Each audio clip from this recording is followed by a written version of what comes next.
Hello everyone, if you're new to my channel, consider liking and subscribing. It will make me feel wonderful if you do that. Thanks. By the way, I also have another Naruto and Luffy fanfiction channel. If you are interested, link is in the description. Flashy Brotherhood by Airuna.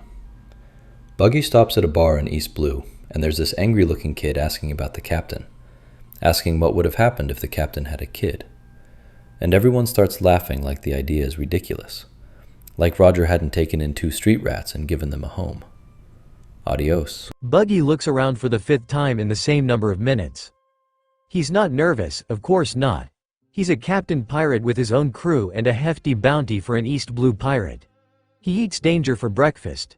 He's also in the favorite island of one Monkey D. Garp and probably the only place in his beautiful, calm, sane East Blue where he cannot relax.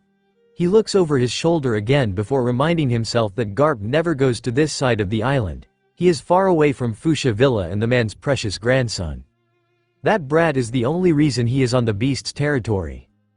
And he curses himself from caving to Shanks' pleas. So what if the old bastard didn't let Shank anywhere near East Blue? He shouldn't have been sniffing around the Marine's hero's grandson to begin with. But no, he had to go and get attached.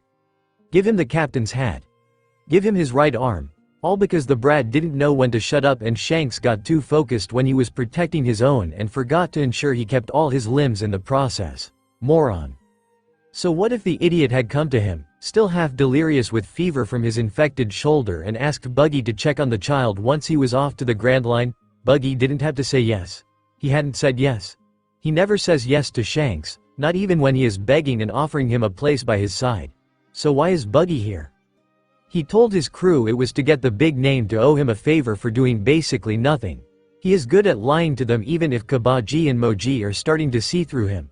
But it's not a lie. He tries to convince himself, not really. Buggy doesn't doubt that Shanks will make it big and he will most definitely collect what he is owed.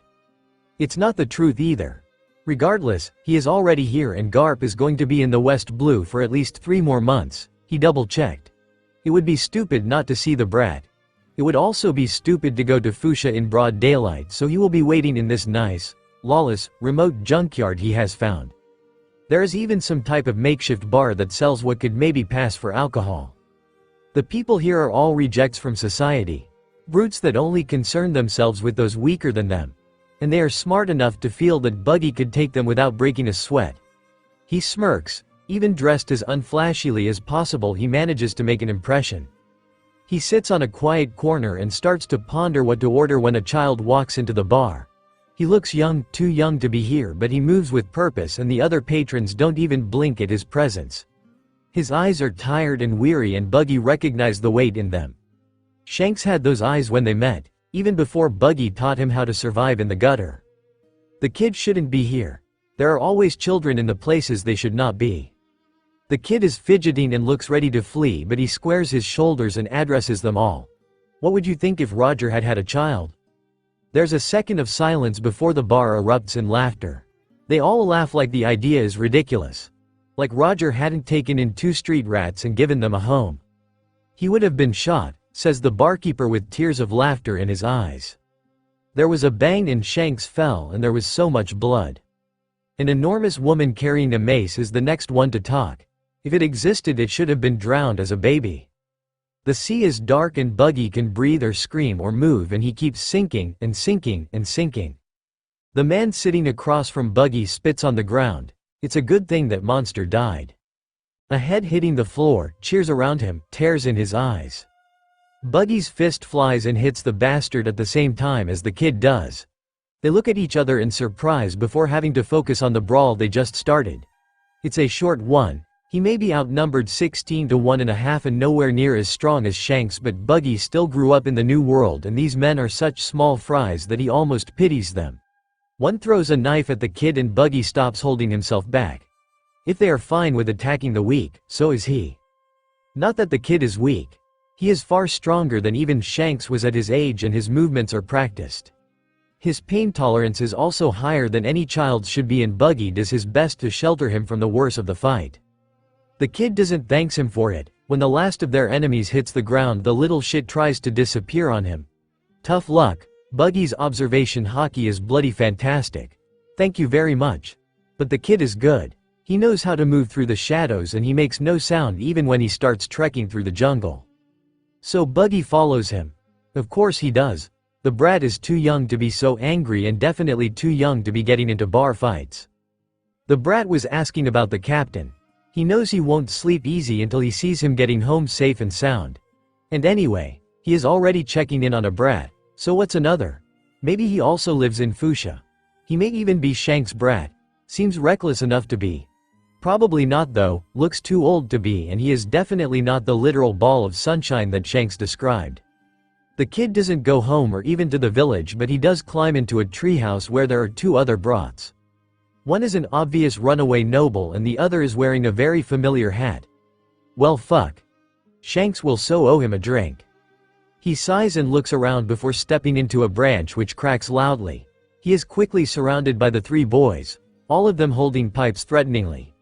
Ace is fuming. He should have noticed he was being followed. He should have knocked the strange man out when he was busy fighting the others in the bar. He shouldn't have led him to their hideout, to his brothers. If they get hurt, it will be his fault. Luffy's wounds are just starting to heal and Ace has put him in danger again. He charges at the stranger who just sighs and catches him. With a hand. Not an arm, just a hand. A floating hand that holds him just too far away to attack. He'd be surprised if he hadn't seen Luffy stretch his limbs to impossible lengths more times than he can count. The hand holding him up is gentle and that scares Ace more than a choking hold would. He wants to shout at his brothers to run, but Sabo is already jumping to attack and the stranger deals with him just like he did Ace. Sabo twitches and turns and even tries to bite the hand that holds him, but it's all for nothing. He can't break free. He is trapped, just like Ace. Luffy is the only one free and he should run away, but the idiot won't do that no matter what Ace says. He is trying to do that rubber punch thing of his and it doesn't even hit the stranger. It bounces back and he is being thrown towards the stream, and no, that can't be happening. Ace cannot move and his brother will drown in front of him and it will all be his fault. Sabo will have to watch, helplessly, because he tried to help Ace and he will finally realize what Ace is in. The stranger's foot leaves his leg and gently nudges Luffy away from the water, making him fall in the ground instead. A paramecia at 8, what was that idiot thinking? The stranger sighs and reattaches his foot like it's nothing. And a flashy one at that, very versatile. Not that you're taking much advantage of that. Having trouble controlling your devil fruit, eh? Luffy's face goes red. Shut up, my fist is like a pistol. I just need a bit more practice and I'll punch you in your stupid, big, red nose. Something dark passes through the stranger's face and Ace just wants to pick Luffy and Sabo up and run. Which is stupid, he never runs. Looks like Shanks is as much of a moron as always. Not only does he let himself get maimed saving a brat, but he chooses one that doesn't seem to care too much about his own life anyway. You know Shanks, red nose? Sometimes Ace just wants to punch Luffy, and from Sabo's exasperated sigh, he isn't the only one. The man crosses his arms in his chest, which is weird because he still doesn't have his hands. And why should I answer some bad-mannered brat that keeps insulting my very normal and average nose? Ace snickers as loudly as he can. Your nose is as normal as Magra's hair. That at least makes the stranger turn towards him, and yes, Luffy is right. He does have a pretty funny nose. He puts as much contempt as he can in his voice before asking, "Are you a clown or something? I happen to be the great Captain Buggy and you would do well to show me some respect." So the guy is a pirate. Ace had assumed as much when he saw him fight. You are a pirate, is that how you know Shanks? And just like that, Luffy's attitude changes completely. The moron always seems to forget that Porkamy was also a pirate. He gave me his hat, you know, I have to return it when I'm a great pirate. Buggy sighs. Yeah, the idiot told me. He also asked me to check on you since your grandfather is making it difficult for him to visit this sea. He carefully lowers Ace and Sabo to the ground. The second their feet hit the floor, both boys scramble into a fighting stand. He didn't mention your guard dogs though. We are a new addition. Sabo smiles with all his teeth. Good, Ace is so not trusting this guy either. They are my brothers, Luffy says with pride and that enormous, blinding smile of his. Ace feels something warm in his chest and Sabo's cheeks blush a bit. He gets between Buggy and his little brother. You've seen him already, now leave, he orders with a glare. Tell your friend that we will keep him safe. No need for more visits from either of you." The man sputters at that. "That red-haired menace is not my friend." Sabo raises an eyebrow. "And I'm not that comfortable telling him that his little protege has found himself a runaway noble with anger issues and a feral gremlin that likes to get into bar fights as older brothers." At those words Sabo goes white. "I'm not." Buggy snorts and Ace just wants to hit him. "Kid, if you don't want to be recognized, lose the clothes. They are a dead giveaway. And so is your mannerism and the way you walk, and talk and even stand. You fight like a street urchin though, so there's that." Sabo is looking at Ace nervously, so he just takes a step forward to stand by his side. "I told you to leave my brothers alone. Why is this man here? Why can he just leave? He has seen Luffy already. He should just turn around and go. Ace should be strong enough to make him." "Look, I just want to talk, okay? Just for a bit. Maybe with no weapons? I promise I come in peace." Luffy and Sabo are looking at him and Ace tightens his grip on the pipe.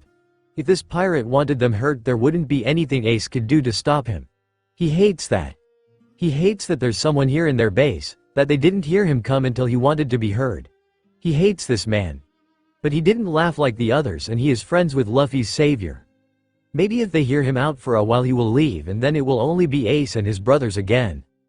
Ace nods and Sabo and Luffy climb into the treehouse. If they are doing this, they are doing it on their terms. The three brats sit in front of Buggy still holding their pipes, clearly not willing to listen to his no weapons request. But Buggy won't begrudge them this if it makes them feel safer or at least more in control. Shanks one is in the middle with the other two flanking him and looking as menacing as they can manage. It's obvious he isn't welcome here. Well, that has never stopped him before. The angry one is sitting slightly closer to Buggy, shielding the other two as best as he can. And the blonde one has a grip on Anchor's arm ready to pull him away the moment Buggy probes untrustworthy. Their little brother is all unguarded smiles and excited anticipation, has been ever since Buggy mentioned Shanks. "You wanted to talk," the blonde one prompts him. He appears calmer than the other one, but his haki is all but screaming that given half the chance he'll chop Buggy into pieces and feed him to the alligators. He'd probably made a day out of it, taking his younger brother like a normal family would to throw bread to some ducks. "I don't like talking to people whose names I do not know." Buggy looks at them pointedly and the two older boys share a look. They're smart enough to not want to tell him. Good. It took them 3 weeks before they told their names to Roger. By then Blue and Red had already stuck as their nicknames. They are Ace and Sabo. Shanks really does know how to pick them, doesn't he? The angry one punches his little brother on the head. "Don't tell him that, you idiot." "But AC," he whines, rubbing the bump that is already forming where he has been hit. Buggy nods approvingly at Ace. "He's right. You shouldn't be so careless. How many runaway nobles named Sabo do you think there are around? If I wanted to make some quick cash, all I would need to do is ask around for your friend's family and sell him out." The knuckles in Ace's hand are white and Buggy is afraid that if he holds his pipe any tighter that thing is going to break. "But you won't do that." There isn't any doubt in the 7-year-old's voice. "You're a good guy. Let's keep them, Ray, they look like good kids. The blue one pickpocketed you. They clearly need the money. The red one tried to stab you. He was defending his friend.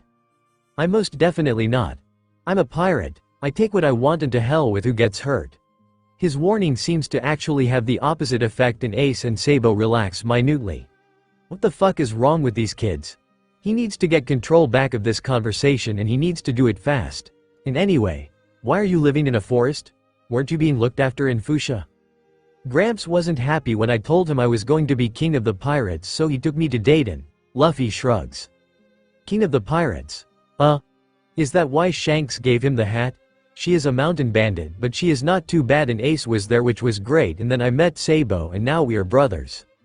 He is so lonely, Bug, he reminded me of me before I found you. Told you not to tell him too much. Ace grumbles, but his words lack bite. It's cute how both him and Sabo look so pleased at their younger brother's clear adoration. So you were also being raised by mountain bandits? He did hear right, didn't he? Didn't Shanks have a run-in with some in Fuchsia? They are not the same ones, are they? Ace shrugs. Sure, the old geezer blackmailed them into it. The old geezer must be Garp, right? Why is he tasking criminals with babysitting? Doesn't the Marines have some type of daycare or something? Or civilian relatives? Why is he in charge of 2 children in the first place? And why is Buggy getting involved in this? Shanks. The answer is always Shanks. So where are those bandits? The treehouse is way too small to house anything larger than a teenager. Not to mention that as good as an effort as it is, it's clear that it was built by amateurs. And ones that didn't reach too far at that. Wait, did the kids build this? Not bad for a bunch of untrained brats. You said you were living with them, right? Yeah, but Gramps said that he was going to train us really hard since the 3 of us want to be pirates, so we decided to run away and live in the woods. The other 2 nod, like living in a forest full of wild animals and in a walking distance from the lawless district of the island is the obviously safer option. Buggy's pretty sure he saw giant tigers on his way here. When you say training, the 3 of them wince, suddenly a shade paler, and it's Sabo who breaks the silence with a hushed tone. I thought I was going to die. The old bastard sure knows how to throw a punch. So this is why Dragon started a revolution. Luffy talks too much. He's been sharing basically everything about their lives with this stranger, and Sabo and Ace have already given up on making him shut up.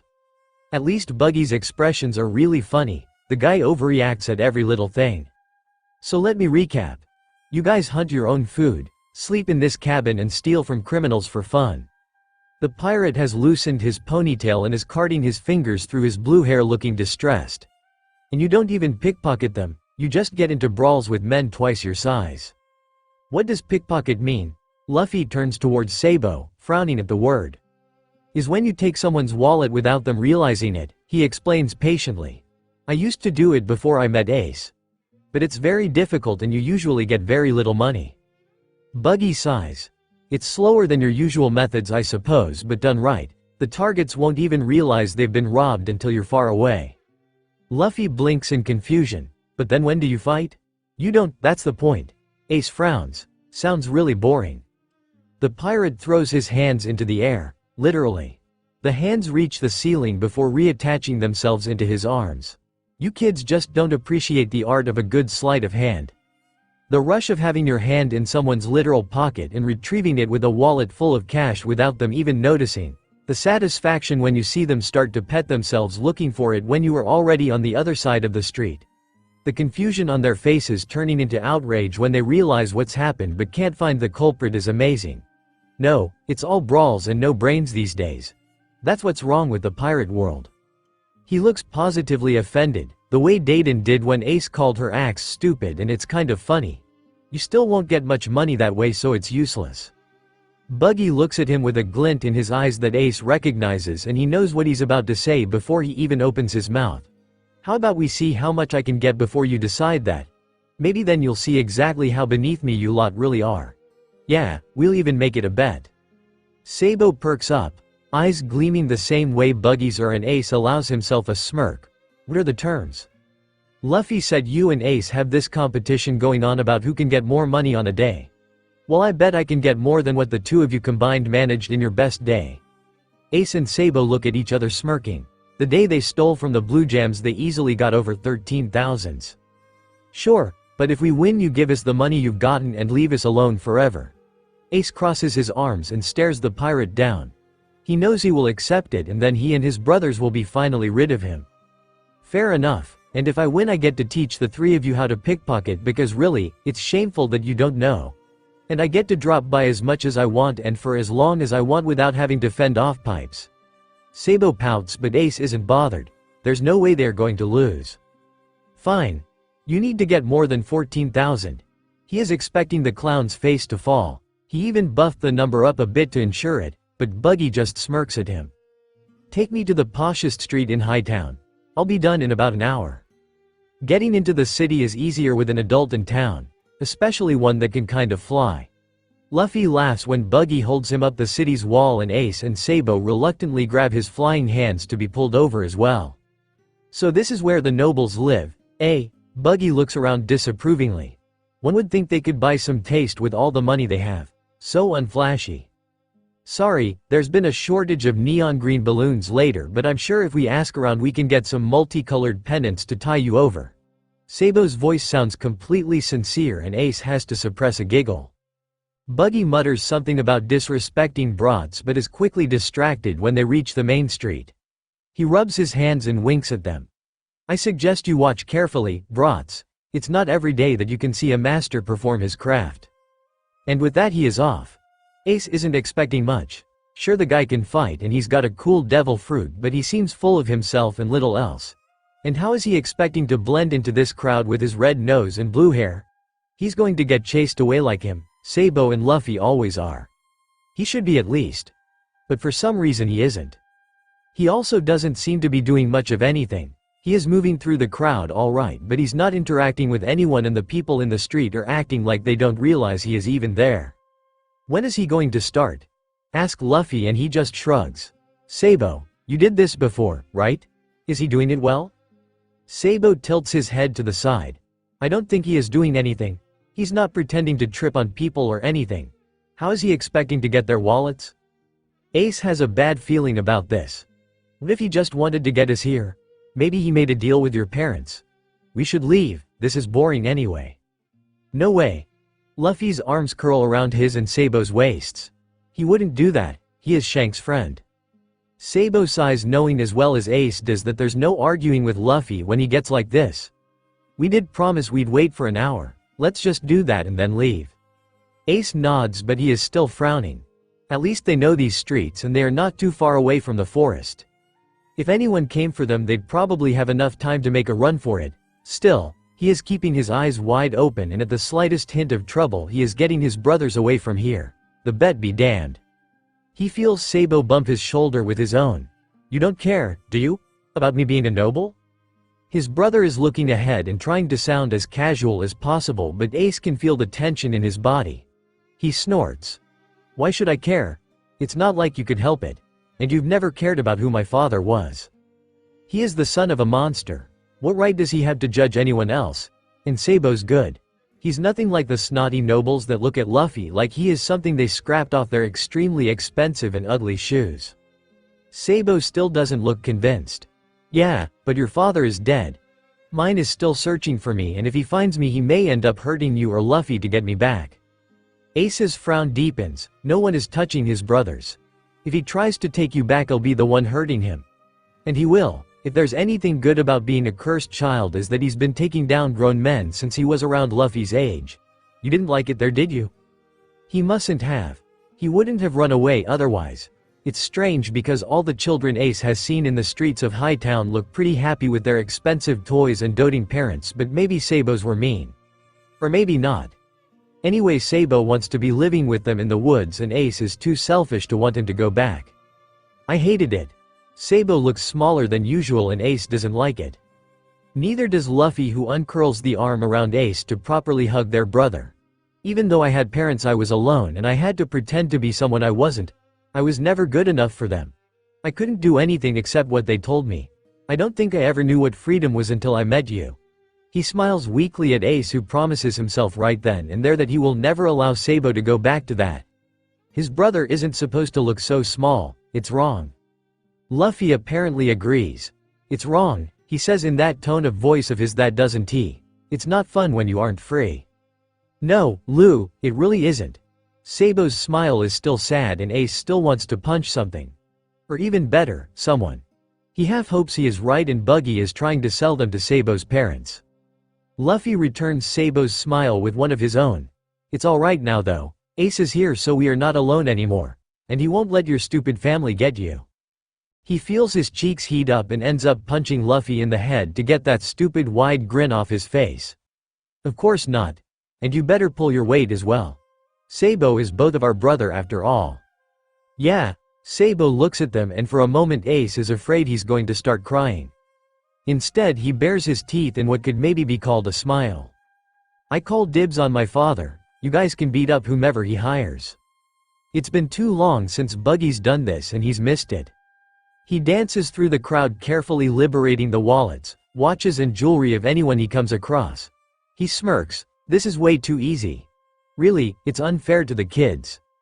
The amount they stole was impressive considering they were stealing from low-tier pirates in a very impoverished zone, but Buggy made twice as much by stealing a single watch. Then again, he did warn them he was a pirate, so the kids got nobody to blame but themselves if they get played.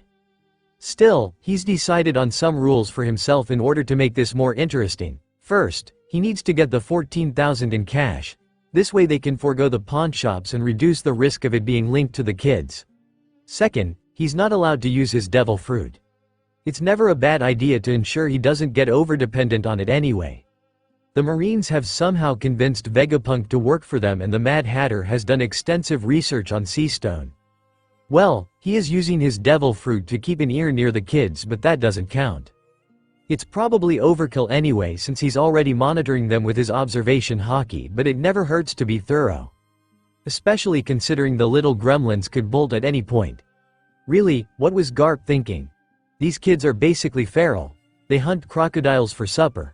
Sure, his own childhood was not exactly sheltered either, but he at least had some adult supervision. At least until that adult lost his head, and he realized the others didn't care. He takes the wallet out of the purse of a very distracted woman who doesn't even seem to register him and decides to also steal his golden bracelet. He deserves to treat himself with the day he's been having. A man sidesteps him and looks confused as to why he's done it.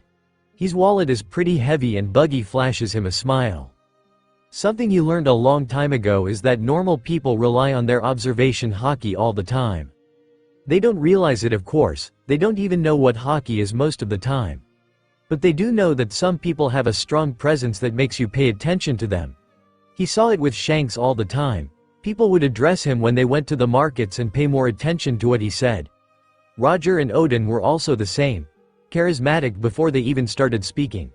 Worthy of everyone's full attention. Once he saw that, he started noticing that it happened the other way around too. There were people that didn't register on most radars. They were simply not loud enough, not poor enough, not rich enough, not remarkable enough. They were just normal. They were invisible. Not always and not regardless of what they did, but invisible enough. He started experimenting after that. Acting casual was the most important part. As long as he acted like he belonged there, no one paid him any mind. Once some Marines had confiscated some knickknacks from him and Shanks, and he had infiltrated a Marine base easily just pretending he was a new chores boy that wanted to be anywhere but there.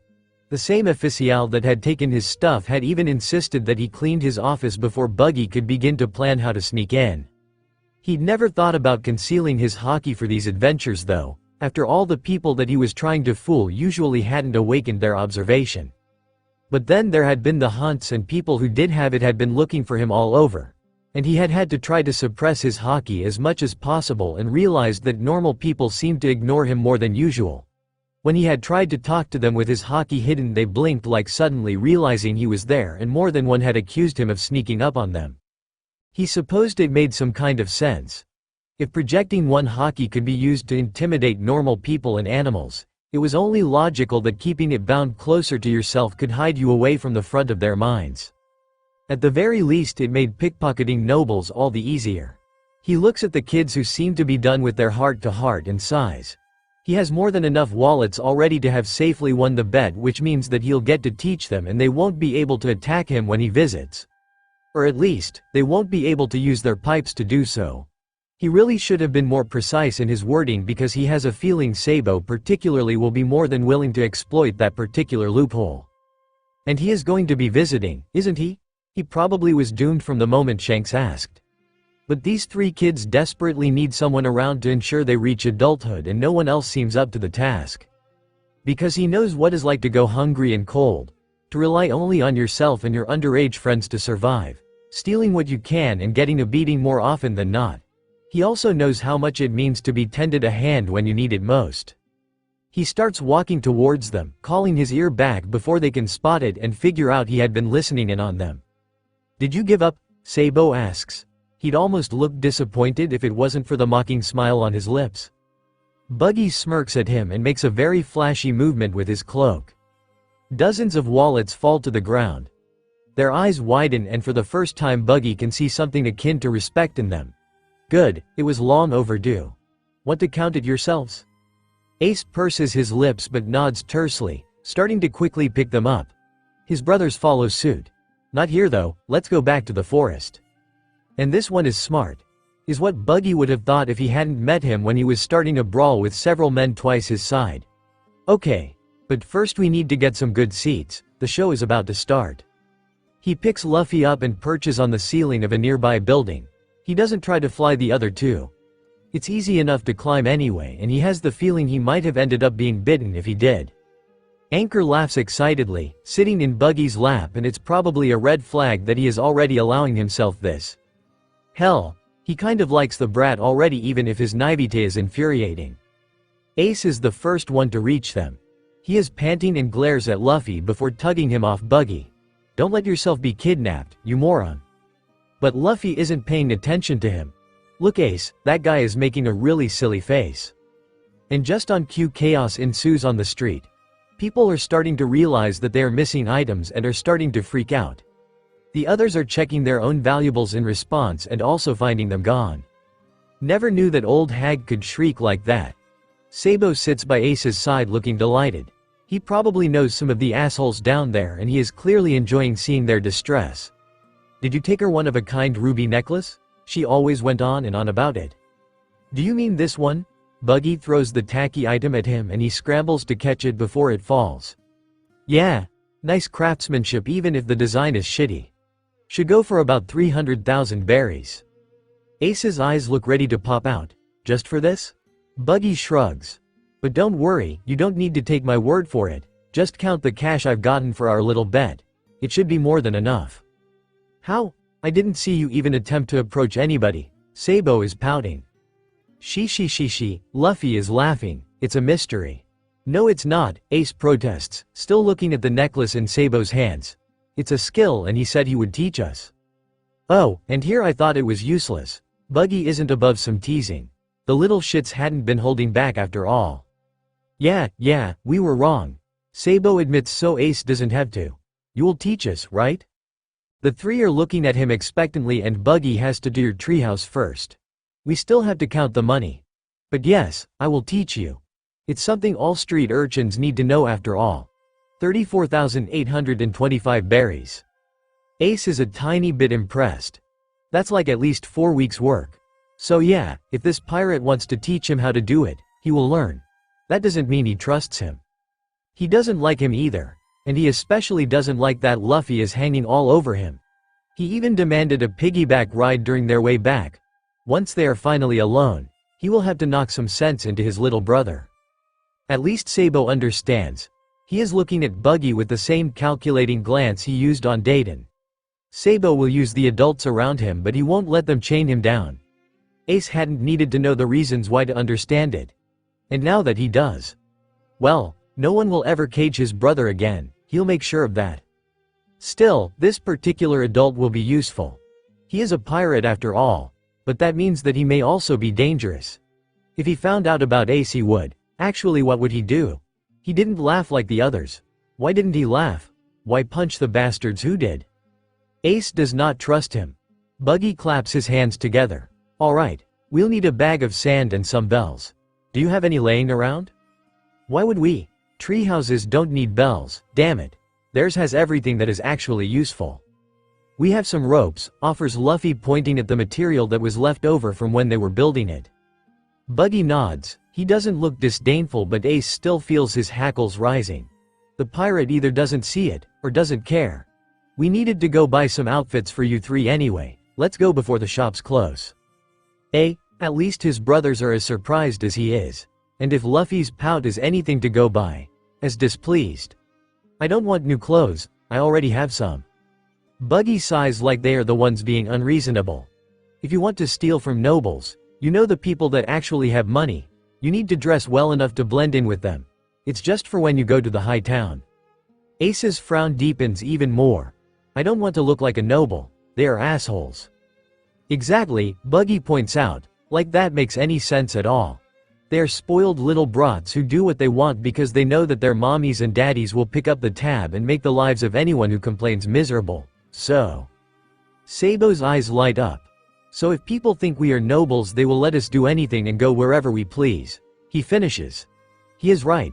I've seen noble boys outright steal and have the shopkeeper apologize to them for not moving out of the way fast enough. It could work.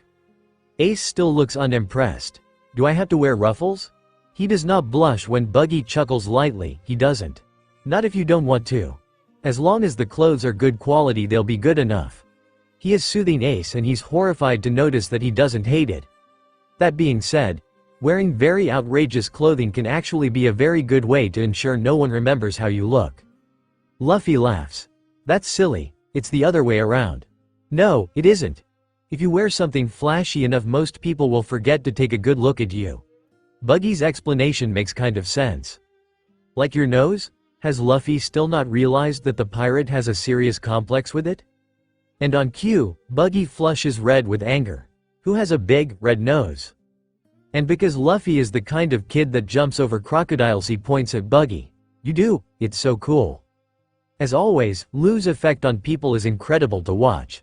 The pirate had squared off and had been ready to go on a tirade, but at Luffy's words he freezes, mouth opening and closing without forming sounds. He looks at Luffy and Ace knows that he is searching for any hint of mockery in his little brother's open, honest face. He almost pities the guy. When he finally talks, his voice is far quieter. You really think so? Luffy nods enthusiastically. Yeah, no one has a nose like yours.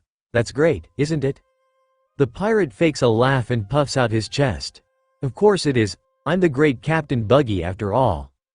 Ace breathes out, relieved that Luffy won't be sent flying off anymore, and thinks about what Buggy had told them just before. The thing is, it does make sense. There are rumors going around the Grey Terminal about the three of them. The monster trio, the brats from hell. The freakishly strong one, the one made of rubber, and the one with the top hat. The people that haven't seen them fight call Luffy Straw Hat and him Freckles, or the angry one, Sabo, is still Top Hat. Only he is defined by his actual physical appearance. He shares a look with Sabo, who seems to have reached the same conclusion. Lu, if Sabo went around the junkyard dressed like us, do you think people would recognize him? Without the hat?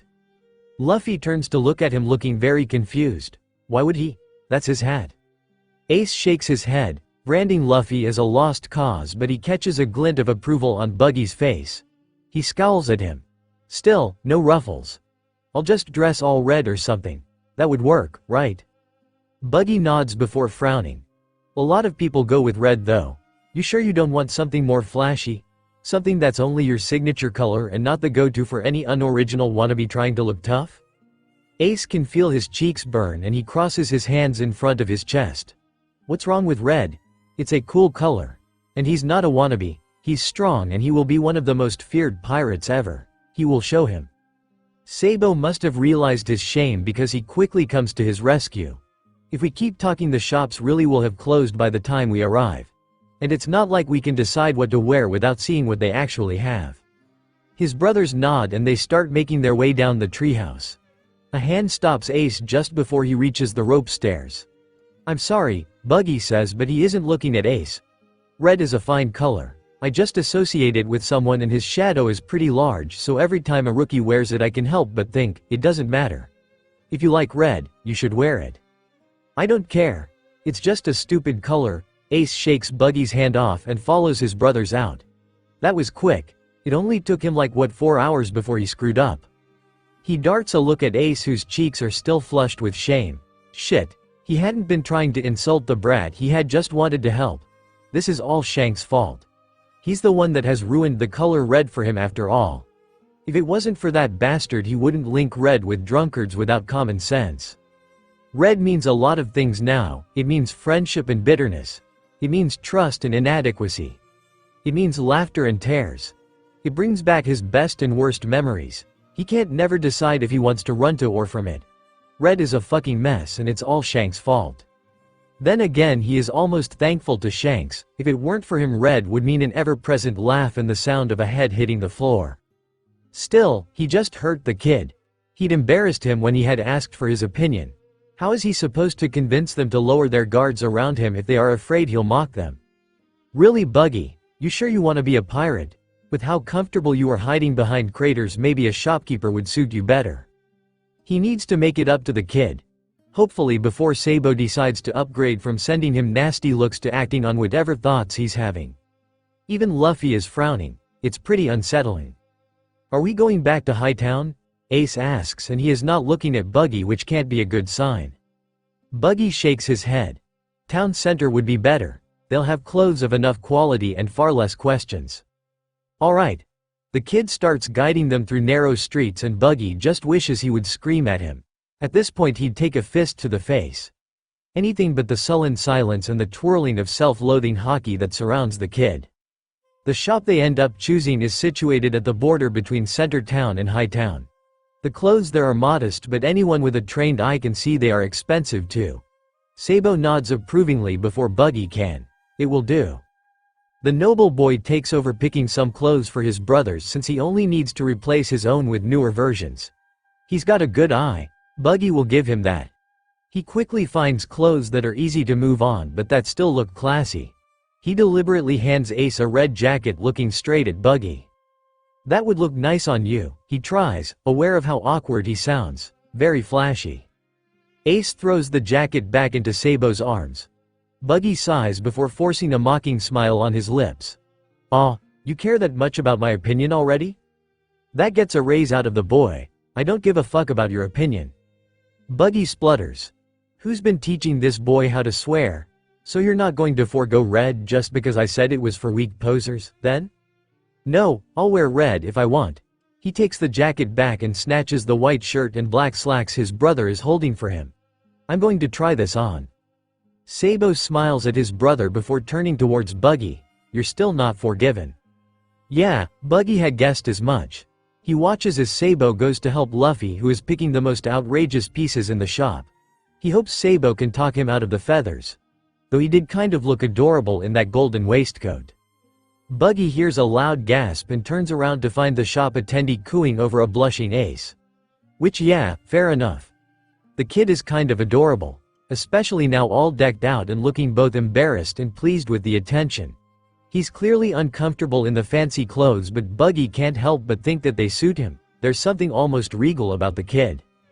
It's a good fit, he offers, kneeling in front of him to help fix his jacket. Ace slaps his hand away.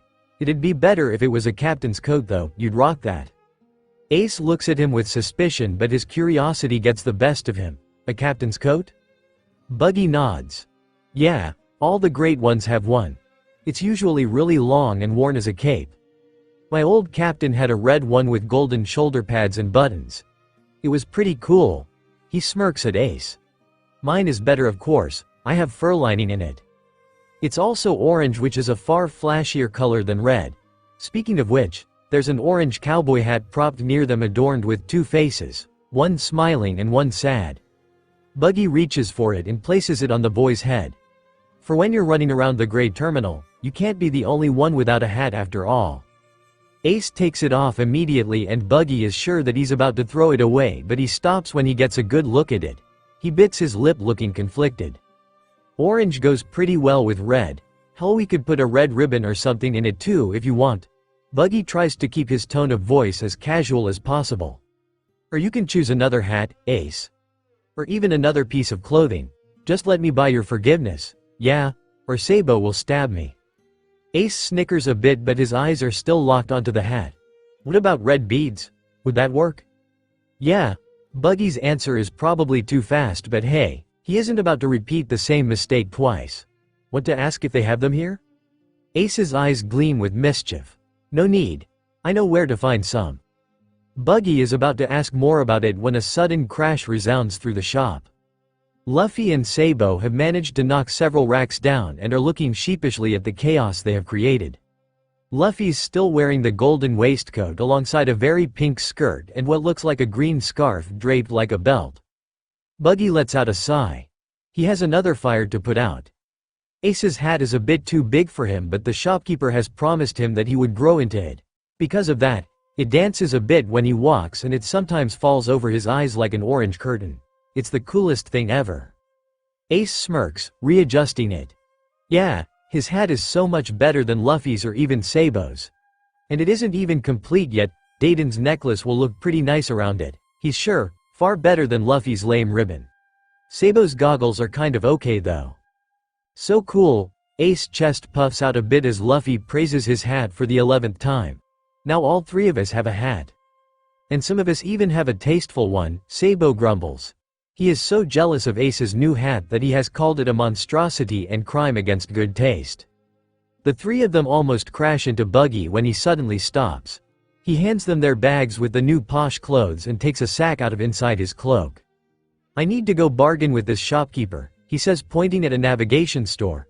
"You guys take the opportunity to browse his books." He winks at them. Sabo smirks, though Ace doesn't share his enthusiasm. What's the point in stealing books of all things? Okay. Buggy shakes his head. Don't look so put out, Ace. There's a lot of things you can learn from books. Like how to make that treehouse of yours more sturdy or how to heal your brothers properly after a fight. And navigation, Sabo adds, nodding so vigorously that Ace is surprised his hat stays in place. All pirates need to know how to sail through the sea after all. And geography, so you know where you go in. I said okay already. Ace frowns. He knows how to read, really. He is just a tiny bit slow. It's not a big deal. It's not like he actually needs to read anyway. She, Luffy laughs. Reading is boring. I'll just get nakamas that can help me with all those things. Sabo and Buggy sigh at the same time. Lou, you have to at least learn some of the basics. We'll study together, right, Ace? At that, Ace has to nod. He's got to set an example for Luffy, he supposes. We'll make sure to get one with cool animals. Alright, Luffy? So it won't be boring. Sabo and Buggy both look at him with approval and Ace glares at them. Come on, I'll help you choose. Sabo, you take the bag. Sabo nods, grateful that Ace has taken over Luffy duty and left the actual thieving to him. Just let me know which books you want. I'll grab all the basics I can find. Seeing that they are already organized, Buggy enters the store and loudly asks for the owner, who seems to also be the only employer. His cloak flows around him and Ace and his brothers have no trouble sneaking into the shop unseen. He takes Luffy towards a section filled with books with big illustrations so he'll be distracted, and tries to keep an ear out for Buggy, who's asking about something called a den mushi. You've come to the right place. The owner beams, already rubbing his hands in glee.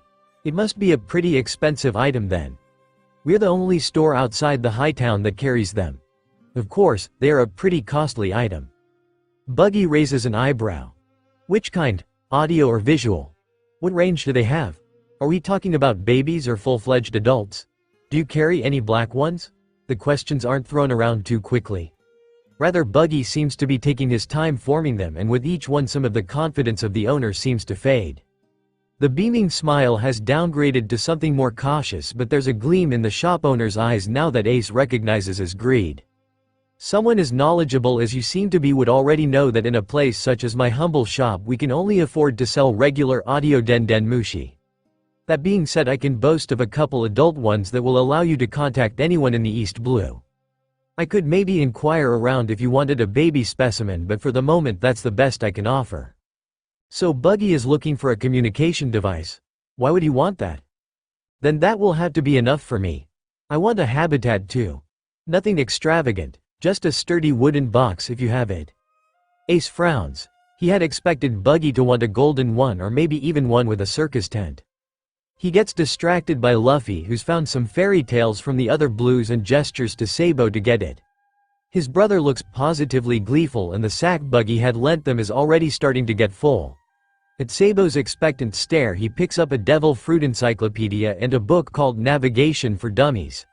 Sabo was right. Every pirate worth his salt needs to know at least the basics after all. The shop owner clears his throat and Ace has to grab Luffy before he walks right into his view. I don't want to be rude, but den mushis are one of my costliest items, he trails off. And you're afraid I cannot pay? Buggy's voice is casual but really cold, and Ace has to suppress a shiver. The shop owner raises his hands in surrender. This should be more than enough.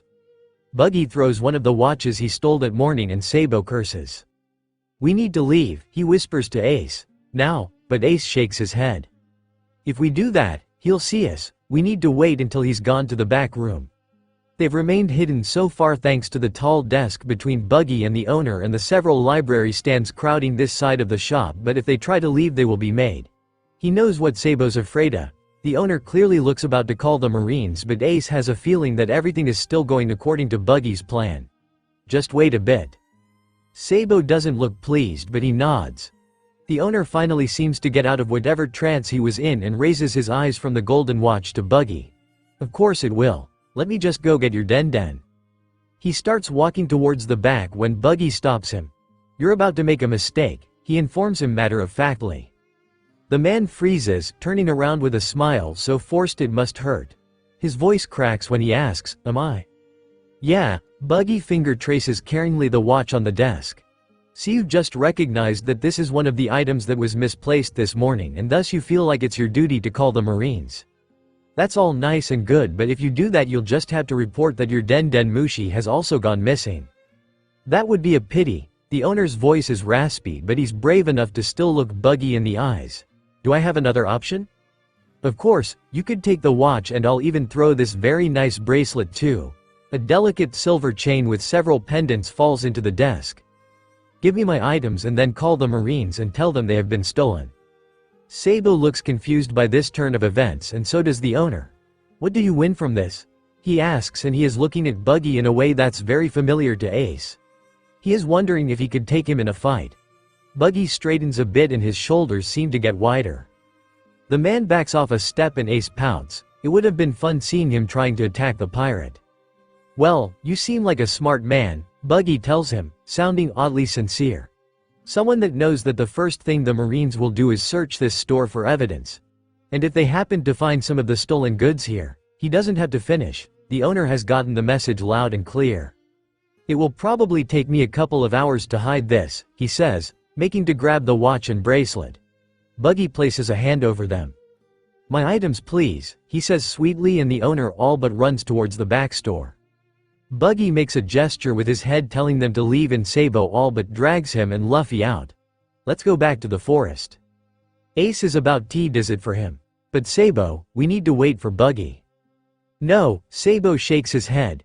"If he's got it under control then he can meet us back in the treehouse. If he doesn't we need to get ourselves, our new clothes and our books to safety." He is right of course, and Ace takes the back from him. It's pretty heavy now that it's filled with half that shop books, and he's always been the strongest one. "Come on Lou, let's go." Ace can't help but glance back at the shop. He has no doubt that Buggy will follow them soon. He should be more annoyed at the thought. He readjusts his hat and follows Luffy and Sabo out of the city.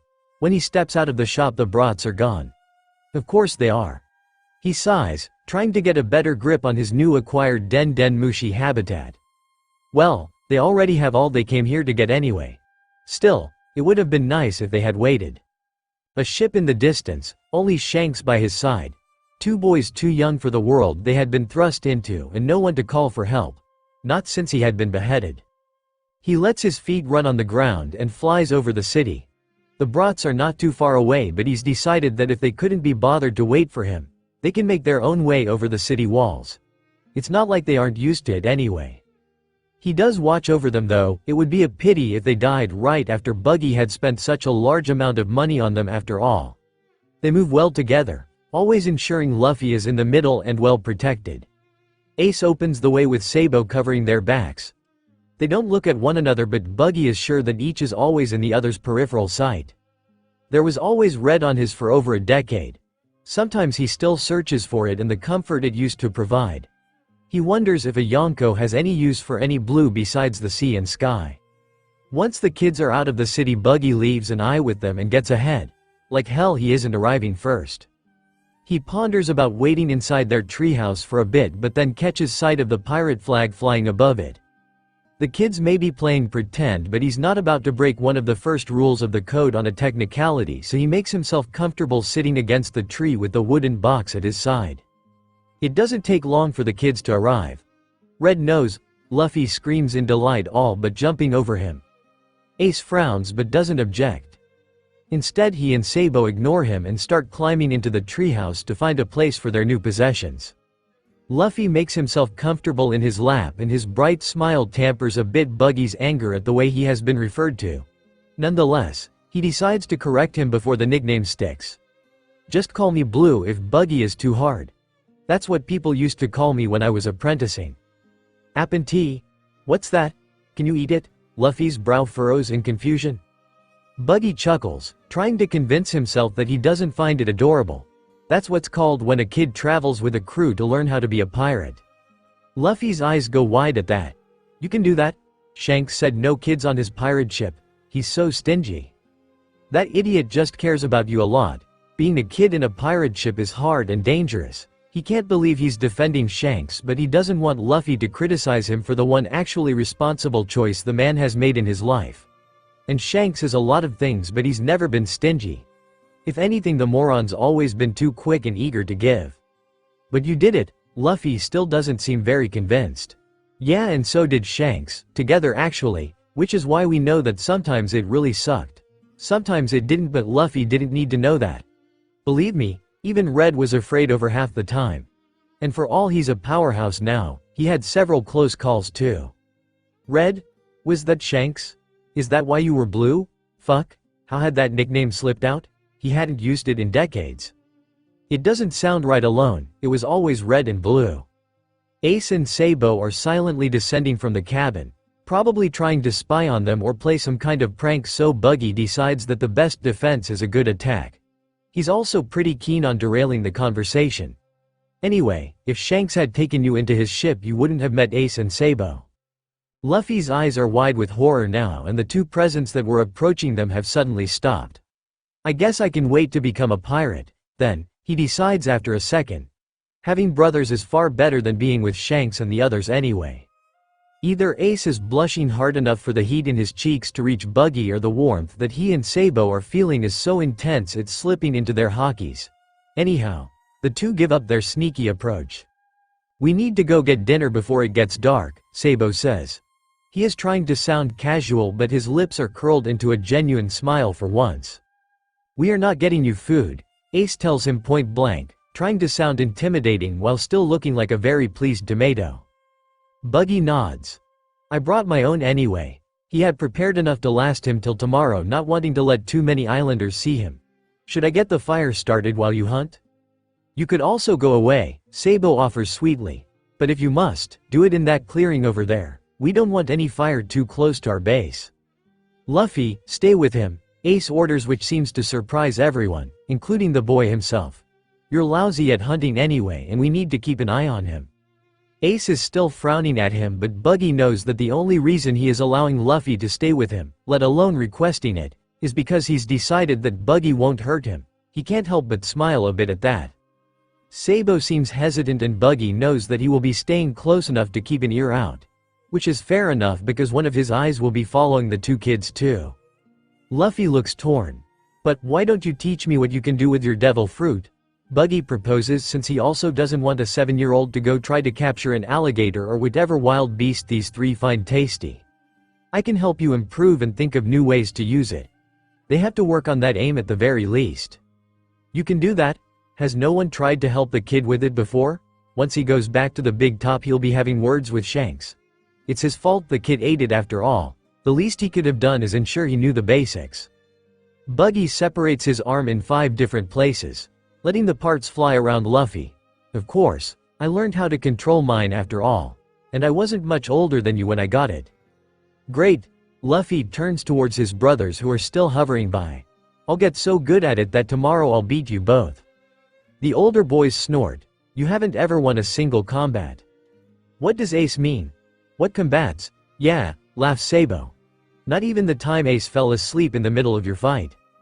Luffy pouts. That's because you only let me have 100 fights every day. If you let me keep fighting, I would beat you. Buggy's jaw drops a bit, but Luffy doesn't seem to notice when he turns towards him. I call this one Gomu Gomu no pistol. Ace and Sabo hurry out of the clearing, and Buggy wonders just what he's gotten himself into for the 11th time in one day. Sabo is upset with him. He isn't saying anything yet, but the way he's clubbing the crocodiles to death is far more vicious than usually.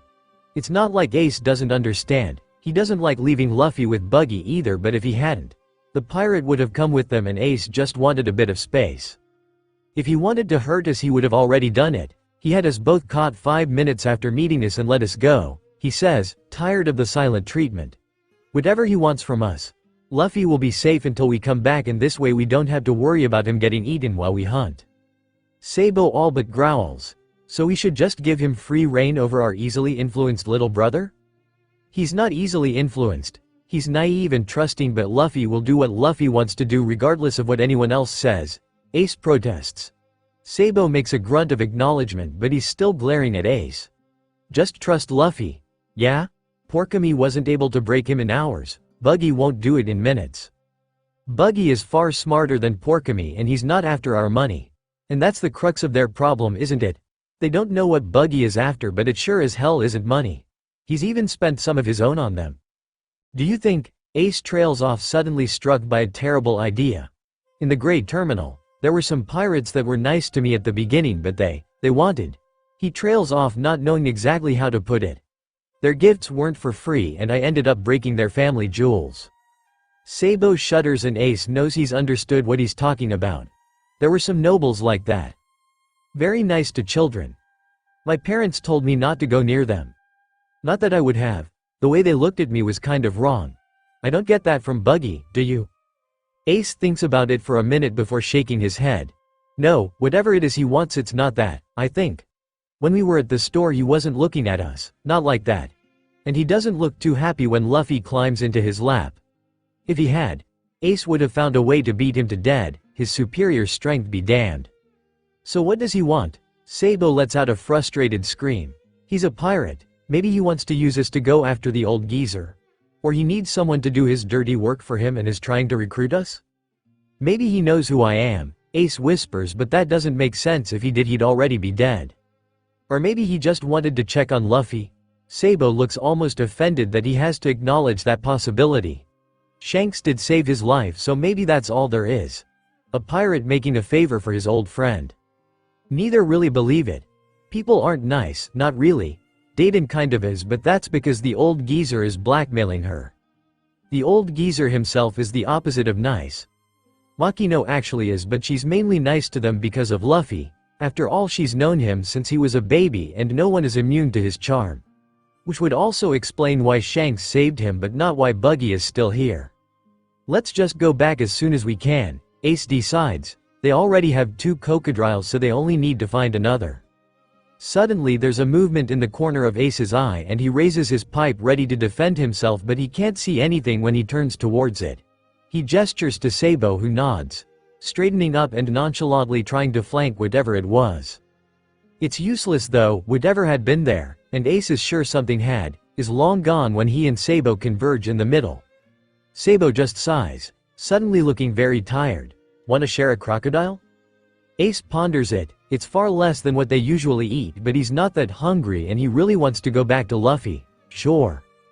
They hear Luffy far before they see him. He's laughing in that stupid way of him and demanding farther, for some reason.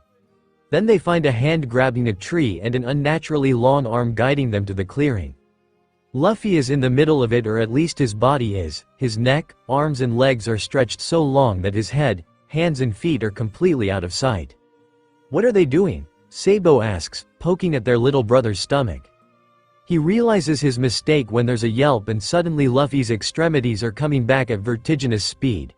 His head crashes into Sabo, who's sent flying into a tree. I win, Luffy says excitedly when he sees Sabo is down.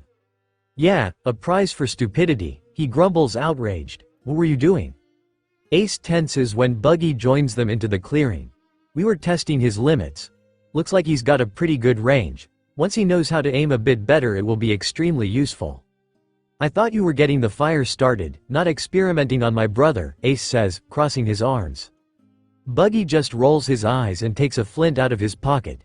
Kids these days, he says, mostly to himself. No patience at all. That's maybe because all adults are useless, Sabo suggests, but his point is weakened by the fact that Buggy's already got a fire going. Why are there only 2 crocodiles? Luffy whines. I want a whole one. Ace bumps him in the head. Don't be so selfish. Don't worry, Lou, Ace and I will share, Sabo promises, half glaring at Ace. They start prepping the meat to roast while Buggy looks at them with surprised interest. You're pretty good at that. Of course they are, they've been doing this for ages. Ace ignores the pointless comment. Luffy does not. Gramps taught us. He's a meanie, but sometimes he's fun. Can't imagine Garp the Fist as fun, to be honest, Buggy shivers, which would be funny except that they never told him that was the old man's name. Even Shanks is a bit afraid of him, even if he'd never admit it. That's why he hasn't come back to visit you yet. Is that why he knows the old geezer? Or is he just downplaying it? And anyway, I thought you said you'd made a deal with Shanks not to meet until you were a great pirate. Yeah, he said to give him back my hat then, Luffy confirms. At this Buggy rolls his eyes. That moron is just really bad at expressing himself, Luffy. He meant that he would accept the hat back once you became a great pirate, not that he wouldn't meet you till then. He's dying to see you again. Always going on and on about his anchor. He's so annoying. He ruffles Luffy's hair and seems surprised by his own action. But he hasn't been able to come back because your grandfather raised hell about him corrupting you. So Shanks wants to see me? Really? Why does Luffy sound so excited by that? Does he want to go sail with him after all? I want to introduce him to Ace and Sabo. He needs to meet them. Why would he need to meet us? Ace grumbles, still bothered by Luffy's enthusiasm about some random pirate. To show him that I have two big brothers now. I was alone before, but no, he doesn't need to worry because you'll take care of me. Ace stabs the crocodile meat with more force than is required. Luffy's an idiot, and the only reason his cheeks are warm is because he's really close to the fire. Buggy had never been more grateful for his decades of practice with putting up a front. Without them he wouldn't have been able to hide from the kids the rage that has been coursing through his veins for a while now. But really, when the ear he'd sent with Ace and Sabo had heard that he'd almost let go of Luffy's head and allowed it to snap back to his shoulders. How dare they? How dare anyone see a child and attempt to harm them in such a way? If Ace hadn't been as strong as he was. If Sabo's parents had decided that making those connections was advantageous to them. Buggy just wants to break some necks. How far had Ace's assailants gotten to? He hadn't said, only alluded to some grooming. Sees. No wonder these kids are so distrusting. They have already encountered some of the world's worst evils. Him and Shanks had been lucky in that regard. Or at least luckier. Some bastard had tried it with Shanks once, but it had been after the captain had taken them in. Captain had cut off his, and then his hands, and gouged out his eyes. He then ordered Crocus to ensure the monster didn't die, that he was forced to live in suffering for a long while. Buggy had spent a week holding Shanks close every night and trying to soothe him when the nightmares came. He'd also had to convince him not to scar his own face. Shanks hadn't wanted to keep being pretty after that. Buggy had had to threaten to mirror whatever injuries he made onto his own face to stop him. At least Luffy seems unaware of that particular horror, but what the hell is Garp doing allowing his grandson, or protege, to interact with criminals at such a young age? How has he not foreseen something like this happening? Yeah, Buggy will definitely be keeping an eye on these three from now on. He can relocate his crew into Orangetown and make periodic visits. He can even bring Richie along sometimes, the kids will love him. He's also ensuring they're as well trained as possible. He'll even teach them hockey if he can. Though he'll probably be a shitty teacher. No way he's leaving them defenseless for a second longer than necessary. He's so glad he's already thought of the Den Mushi. He'll have to be more careful though. Ace and Sabo almost caught his eye earlier and he can't imagine they'd be too thrilled at being spied on. Maybe he can tell them next time that he is sending some body parts to supervise? They will argue against it, but he won't be breaking their trust that way. The kids are almost done cooking their crocodiles, which gives Buggy an idea. Luffy, do you want to train your devil fruit now? We can use the meat to perfect your aim. For the first time since he mentioned Shanks, Luffy looks at him with distrust. My meat? Yeah, don't worry, you'll still get to eat it. You'll just have to catch it first, Buggy promises, holding up his hands. Sabo sends him an almost worried look. Be sure to avoid the teeth. Yeah, Ace nods with the gravity of experience. Lou can get overexcited when there's meat involved. She, Luffy laughs happily. Okay, let's train. So Buggy takes all of Luffy's meat and grabs a bite with his left hand, which he then sends to the other side of the clearing. Try grabbing it without moving from your place. In his eagerness, Luffy overshots, missing the meat and falling backwards when his hand comes back. He pouts. Try again, Buggy encourages. Maybe slower this time. It's not too far away, you shouldn't need to stretch too much, and this is your arm. You can choose how much it reaches even without the velocity. And the meat isn't going anywhere. To Sabo and Ace's apparent surprise, Luffy actually follows his advice, concentrating on stretching his arm bit by bit till he can reach his prize. When his hand returns holding the meat, he smiles blindingly before wolfing it down. Well done. Sabo praises him, ruffling his hair. Not bad, Ace nods. Yeah, you're a very quick learner, Luffy. You'll have mastered your fruit in no time, Buggy promises. The kid is a natural, It's always easier for children to get used to their devil fruits, but still, the kid shows great potential. Want to keep training with the rest of the meat? Same distance and no movement. We want you to get used to choosing the length of your stretching. Alright, so for the rest of the meal Luffy starts reaching for his meal faster and faster till it's all Buggy can do to position the next bite before Luffy is finished eating the last one. Sabo is looking at the exercise with interest and Buggy is sure that he's already planning other ways they can train their little brother. The two crocodiles are gone faster than the sandwich Buggy brought and he's pretty sure it's not due to him being distracted by Luffy. The kids are Garp's grandsons alright. So, Sabo turns towards him with curious eyes. How did you end up as a pirate apprentice? There's an intent behind his question. The kid doesn't really care about Buggy's past. He cares about why he's here now and he's trying to get more information about him. Tough luck kid.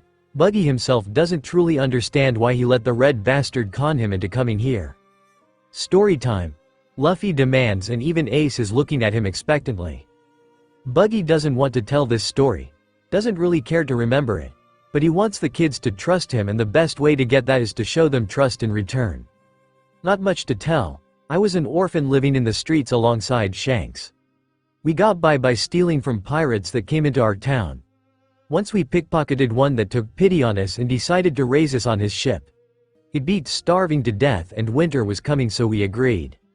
You're terrible at telling stories. Luffy pouts at him. And that's unfair. He is not. He is simply trying to keep this one short. Yeah, and why were you stealing from pirates? Didn't you say it's the nobles that have the money? Ace looks slightly vindicated like this means that his idea to brawl with men twice his size is any less idiotic. Yeah well, there were gangs of street kids in our town and the good districts were their territory.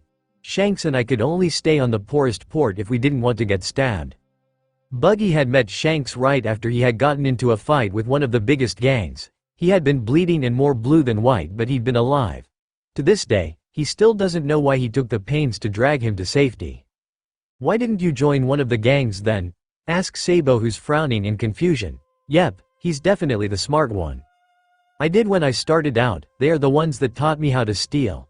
But the older kids demanded a large portion of my earnings in return and didn't take kindly to my telling them it was unfair. He remembers running through the streets that had become his home being hunted by those that had claimed him as family. He managed to escape but they made it clear that he would not be so lucky a second time. But it was unfair. That was your money. Luffy looks outraged on his behalf and it shouldn't be as adorable as it is.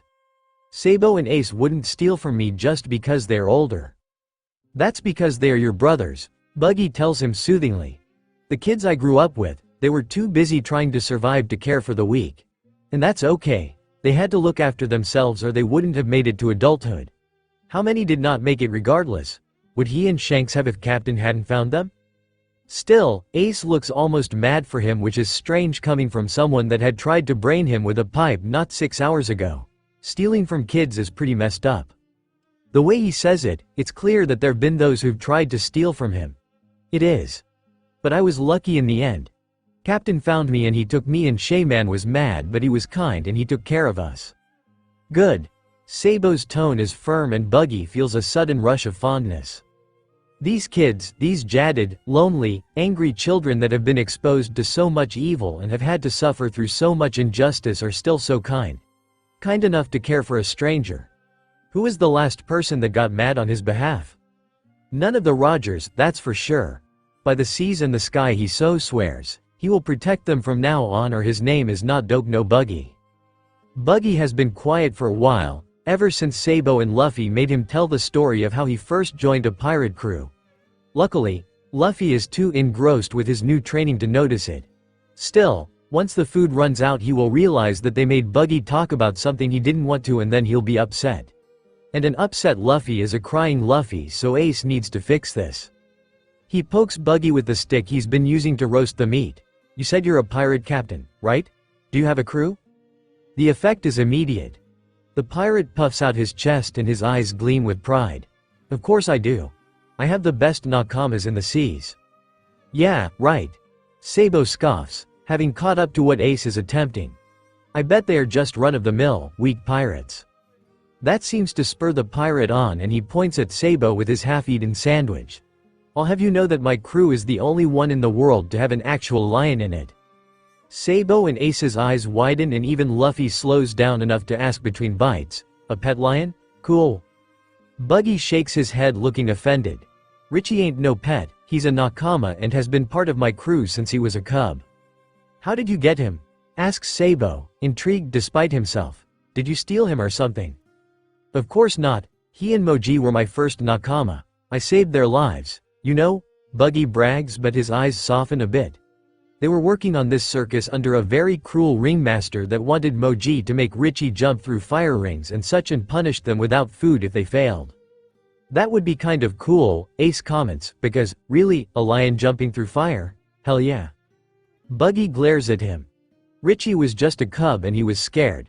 How would you like being forced to choose between doing things that terrified you or being whipped and starved?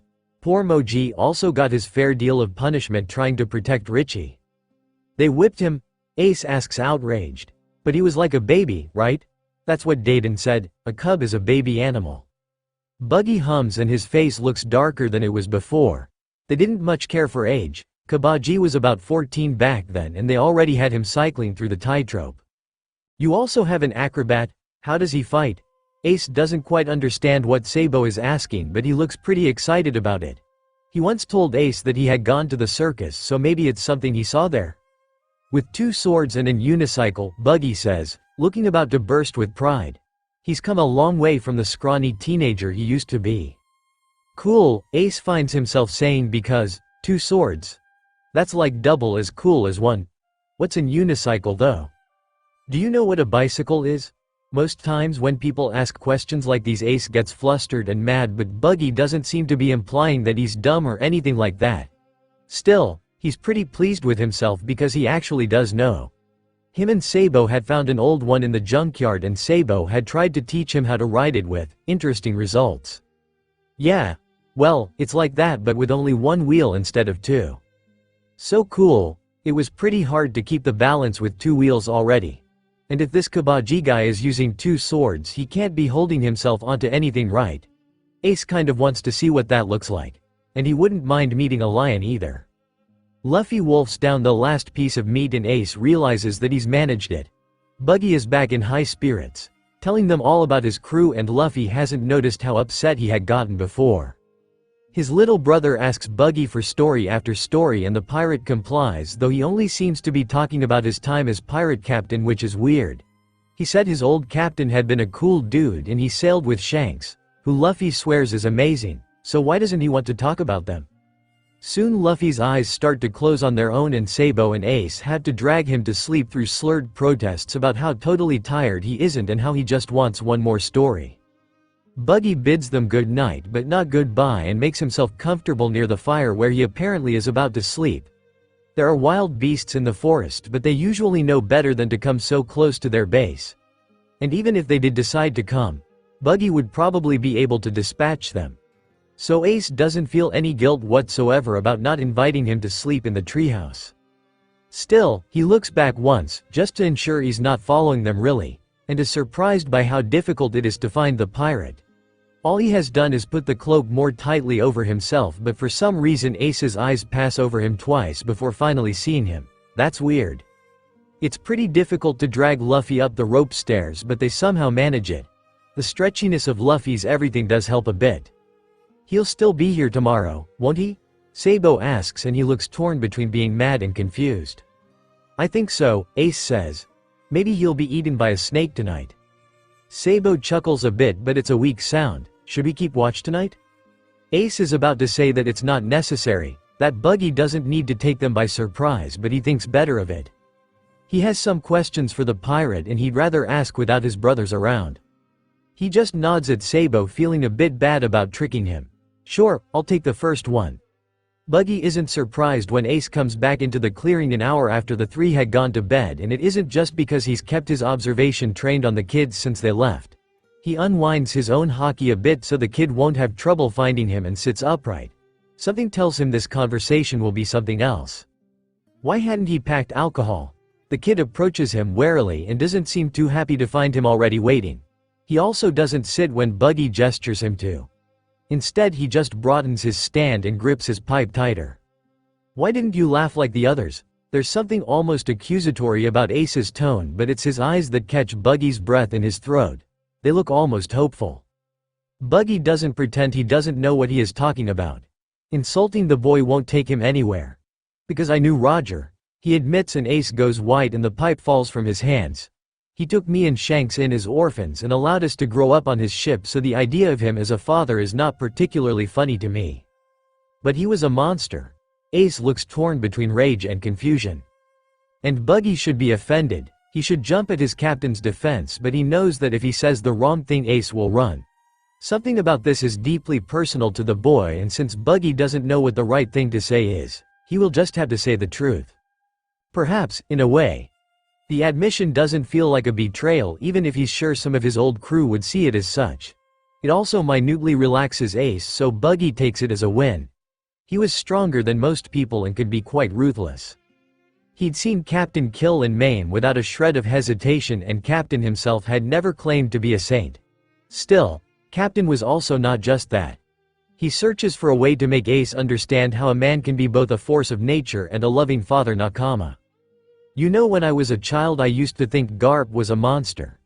Ace looks at him in confusion, but Buggy raises a hand to stop him before he can protest. Shanks and I used to sneak out of our cabin to watch when our crew fought the Marines, and he looked so big and so menacing. He was also one of the very few people who could actually go toe-to-toe against our captain. But he is just Gramps. Ace is still looking at him with surprise. Buggy doesn't miss that he's called the old man the way Luffy usually does. Well, it's good to know that Garp hasn't completely scared his children to death. Sure, his punch of love hurts and his training is horrible, but he's never actually injured us. He's mostly harmless, really. But he was an extremely powerful enemy, and that made him a monster in our eyes. At least until we saw him drinking and eating with Captain after declaring it a draw. He chuckles at the memory. He had just gotten his devil fruit and he had been so surprised that his jaw had literally fallen to the ground. Shanks had tried to pick it up at the same time he did, and the two had actually stumbled onto Garp, making him splash his drink all over himself. It took 3 hours for the captain's laughter to die down. Captain, and Garp too. They're just men, Ace. Stronger than most and flawed to be sure, but still human. The old geezer doesn't attack civilians. Ace crosses his arms in front of his chest, puffing his cheeks in a way that is almost too adorable. And neither did Captain. He was very strict with our crew about it too, and Odin once got into big trouble for stealing from ordinary people. Of course the civilians had then tried to gift it all to him when he'd attempted to return it. The bastard was almost more charming than Shanks. He loved a good fight and never backed down, but he never started conflicts. He was a moron, don't get me wrong, but he was a good man and I owe my life to him several times over. Ace seems to mull over it for a while. He looks like Buggy has just turned his whole world upside down, and with what the men in the bar had been telling him, he supposes he has. Still, why does this kid care so much about what kind of man Captain was? Captain died years before he was even born. Why was he asking some drunkards about him? But no, he hadn't been asking about Captain. He had been asking about Captain's kid. Finally, Ace speaks. So what would you think if Roger had a son? It's son this time, not child. He sounds so fragile when he asks, and Buggy really doesn't want to hazard a guess as to why. Because it's impossible. But D's take impossibility as a challenge, and Garp had been one of the last people to speak with Roger. But Garp is a Marine. But Captain had trusted him. Maybe Captain had trusted him more than he had trusted his own crew. That should probably sting more than it does. I wouldn't know what to think, he answers honestly, because that's all he can do. The kid's world isn't the only one wobbling right now. I mean, I'd be happy that he survived. He won't mention Batterola, not when he is almost sure that, no, he won't mention fucking Batterola in front of the kid. It'd be jealous too, that there's a kid out there that could actually claim Captain as his dad when I never dared to, out loud. I'd be sad that he never got to know his father, because Captain was pretty great with kids. I mean, he was basically one himself. I'd be astonished that Captain managed to find a woman that could put up with his shit for long enough to procreate. He laughs at his own joke and it comes out a bit more maniacal than he was expecting. Still, it's a laugh, so he'll call it a win. I'd be fucking scared, because there are a lot of people out there that want to get rid of Roger's legacy and have proven again and again that they have no problem targeting kids. He gently rubs his shoulder. That bullet wound still hurts when it rains. I'd want to protect that kid, partly because I owe Captain, yes, and partly because I know what being hunted down feels like and no children should go through to that. Ace is hanging to every word that he is saying and Buggy grabs both of his shoulders looking at him straight in the eyes. If what he thinks is true then he needs to say this. Ace needs to hear it. But you know what, Ace? What I'd think, what the world would think, that doesn't matter. If that kid existed it would be none of anyone's business but his own. No one has the right to question anyone's existence. No one gets to object to a child's life. How could someone dare to have an opinion on whether you deserve to be part of this world? Aren't you here? What's there to think about? You're here and you are you and that's not up for debate. And screw anyone that thinks otherwise. He's not surprised when the kid starts crying. He cradles him into his chest and curses D's and their fucking ability to turn everything upside down. Ace is crying. He is crying and he hates it. He's even letting this pirate, this former Roger pirate, hug him. He should be fighting, he should be screaming, he should. Why is breathing so hard? Why can't he stop crying? He wants to stop. If he doesn't stop Buggy will find out. Doesn't he already know? Hasn't Ace made it obvious enough already? Why is Buggy hugging him? Why hasn't he killed him yet? He couldn't have meant what he said, could he? He must have just been trying to get Ace to admit it and his crying is doing exactly that. And yet Buggy is still holding him. The hug isn't even restrictive. If he took a step back, Buggy would let him go. He knows that. Why? He is the son of a monster. He is a cursed child. Why doesn't Buggy want him dead? Could he have been saying the truth? Easy there. Buggy is rubbing his back trying to comfort him and that's wrong. It's all wrong. Breath, come on Ace, in and out, follow my lead.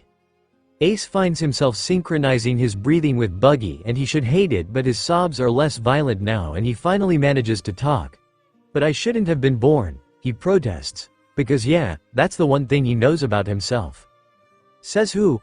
Buggy's voice should be scary. It's low and dangerous and promises to rain death on whomever that has caused his wrath. But not on Ace. He is angry on behalf of Ace, not with him. Buggy doesn't understand. Because even if Roger wasn't a monster, but he was, even if his blood wasn't cursed, but it is, Ace is still a murderer. I killed my mom, he says because he needs to make Buggy see. She had to carry me for 20 months to avoid the Marines finding me and that killed her. I killed her. Nonsense, if anything, the Marines were the ones who did when they started a hunt for an unborn, innocent baby. One of Buggy's hands stops rubbing his back and slowly starts wiping away Ace's tears. He's gentle. Why is he so gentle? Ace, your mother wanted you to be born so badly that she bullied time itself to make it happen. That's nothing short of a miracle. And all because she wanted so badly for you to exist. But his mom had wanted Ace. Ace, she could have not done it, give you up to the Marines and made a deal to protect herself.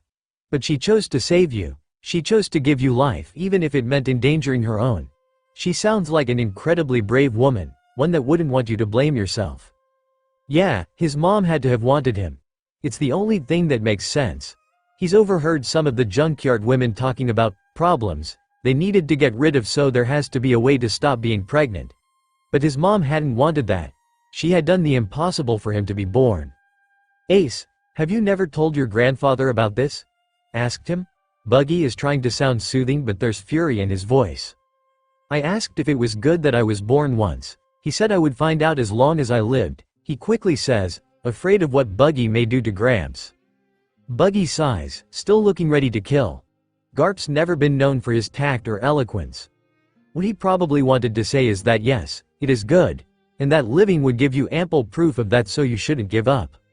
So you think Gramps is happy he saved me?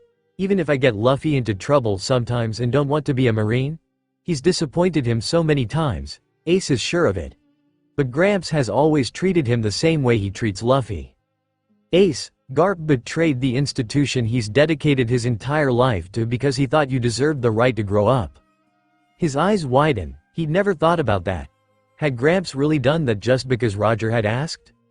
His parenting methods are questionable, but he must truly love you. Every second he doesn't report you exist is a second he's risking everything he cares about. He could have taken you from your mom and dropped you off somewhere you'd be safe. Pretend you didn't exist afterwards and ensure you never learned who you were. But he chose to keep you and raise you as his own, which was far riskier for him and probably has made life harder for you because of his aforementioned parenting techniques. Ace lets out a wet laugh at that. He really sucks as a guardian, doesn't he? Buggy nods. Yeah, he does. But that doesn't mean he doesn't care, he does. So you think it's alright I was born? Even if the world hates me? Even if they all wish I didn't exist? He's pretty sure he knows what answer Buggy will give him, but he desperately wants to hear it. Yes. Of course it's a good thing you were born. Buggy believes this. He truly does. Ace can hear it in his voice. Even if it's not true, Buggy thinks it's good he exists. Your mom and Garp did everything they could to ensure you were born, and you've made Luffy and Sabo's lives better just by being in it. I promise Ace, the people that you love, they want you here. They'd be hurt if you weren't, so why should you listen to a bunch of drunks that never met your father? He's not my father. The outburst surprises him more than Buggy, and for a second he's afraid. He has insulted Buggy's savior, denouncing him as a father when Buggy clearly wishes he had been his. Now Buggy will hate him. He will say he's made a mistake, that Ace really should not have been born. I'm sorry, Buggy is apologizing to him, and that's wrong. Ace is the one that messed up. It's his fault, not Buggy's. You never met Captain, and his name has only brought you problems. If you don't want him for your father, that's your right. But it's not. Ace is that man's son, and he can escape that because his cursed blood is in his veins. And I know that you've made your own family. You're a big brother on your own right and share a bond with Luffy and Sabo that goes far deeper than your blood. Buggy pauses, looking almost shy for a moment. If you had grown in the Oro Jackson, I would have been. Well, that's not important right now. I get that you won't agree to have me as your big brother. You don't have to. My claim to that is too tied to Roger, and it's not like I was there when you were growing up. Still, could I? Would it be alright for me to maybe think of you as someone I want to protect? Why is Buggy asking this? Why does he want to protect him? Because Roger protected you. And because I've been hunted by Roger's enemies. And because you're just a kid. And because I already think fondly of you and your brothers. Just because, Ace. I won't trap you or expect anything from you. So please let me teach you all I know and check up on you every now and again. Please. Buggy knows. He knows, and he's begging Ace. Begging to be a part of his life. And he hasn't tried to force anything on him. This pirate who could do anything to him, who knows his darkest secret, is asking Ace to allow him to care. He wants to say yes, but the tears have come back with vengeance. He attempts a nod, and Buggy must understand because he smiles. And then proceeds to fall face first into the ground when something heavy hits him from behind.